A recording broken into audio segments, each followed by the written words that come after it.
What's up? Husman here. Everything that you just heard, that little sequence, that little song structure, is actually made with only one preset. And it's the preset that everybody skipped through, nobody's giving it that much love and attention, and it's the INIT preset. INIT preset of Siren specifically. And we have as producers so many presets that we can choose, and so many cool sounds, so many pads, bass lines, leads, synths, you name it. But everything comes from that one INIT preset, which is a little overlooked, I'd say. It's a bit of the problem child of the family. Everybody's like, he and she is kinda cute, but let's move on to the bigger and cooler synths. So I thought, let's do a little experiment and try for myself to remove all presets and just use this preset for a song. Let's make something a bit more ambient, a bit more beautiful, a bit more slow paced without any drums, because making some drums and percussion is a little bit hard to do with the INIT preset. So the only thing that I added to give these sounds a little different kind of color is play around with the ADSR, the attack, decay, sustain, release. And sometimes I add some filtering effects and reverb and delay, because with really a dry sound I couldn't get anything to sound really that musically. So the first sound that I made was a bass line. I basically just put the main preset an octave down of the rest, and then added a little bit of reverb and then played with the cutoff a bit throughout the song.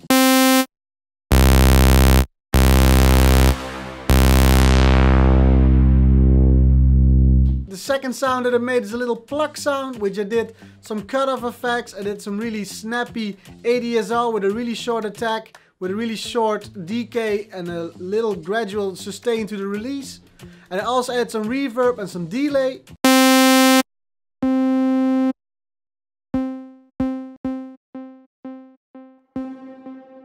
I duplicated this layer and then added some little tweaks in the reverb delay settings to have another pluck. Next up, I was thinking I would like to have a synth line, which is also still a bit plucky, but less plucky than the first two. So I was really thinking this could be my main synth line.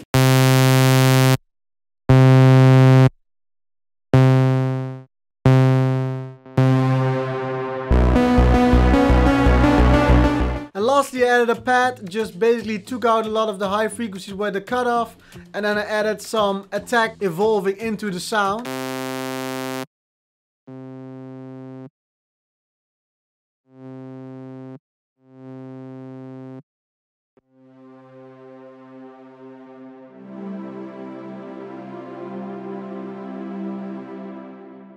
And then it was all about creating some cool melodies and harmonies, so I started with a really short pattern.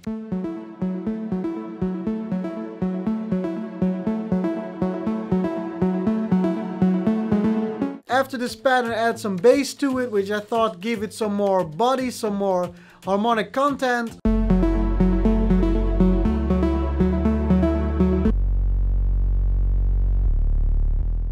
Afterwards, I added a little pad to that as well.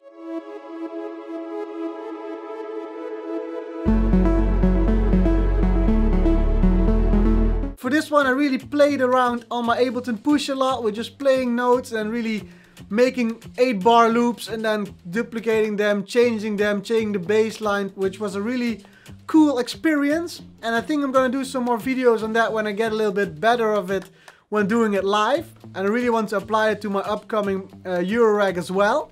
So that's something really to look forward to. And then basically after some tweaking around, playing with the cutoff filters, playing with the reverb, the delays, I came up to a pretty cool arrangement, I'd say, with given the tools I've received for this experiment.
So this track is available for all my patrons, so head over to my Patreon channel if you want to get the full audio wave file of this song.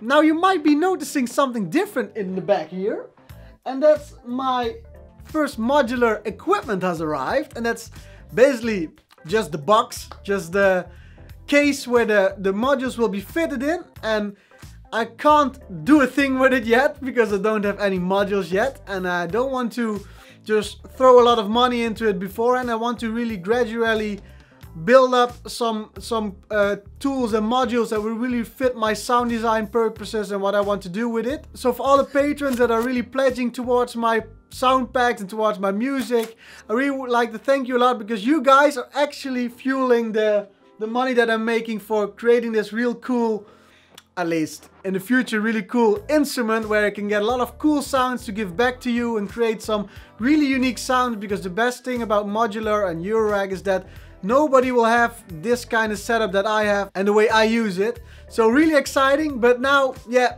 I can't do anything yet with it, but we're getting there. I'm planning to buy the first modules this month, so really exciting times ahead. Actually, come to think of it, I might have a different... Just a second. Totally forgot about this.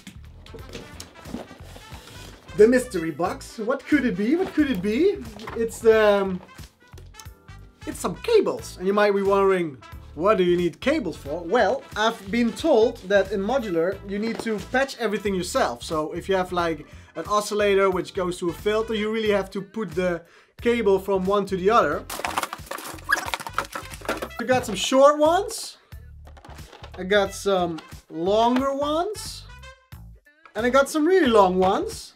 All nice colored, because I thought next to that it looks really cool, that if you make certain patches then you only have to look at the color, which will benefit the workflow.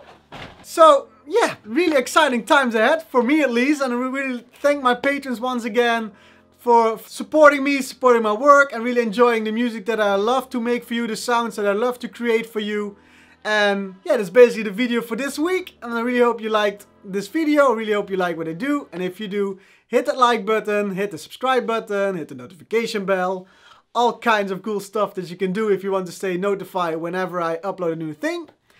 And then what's rest for me to say is, I see you guys on the next video. Take care, bye bye.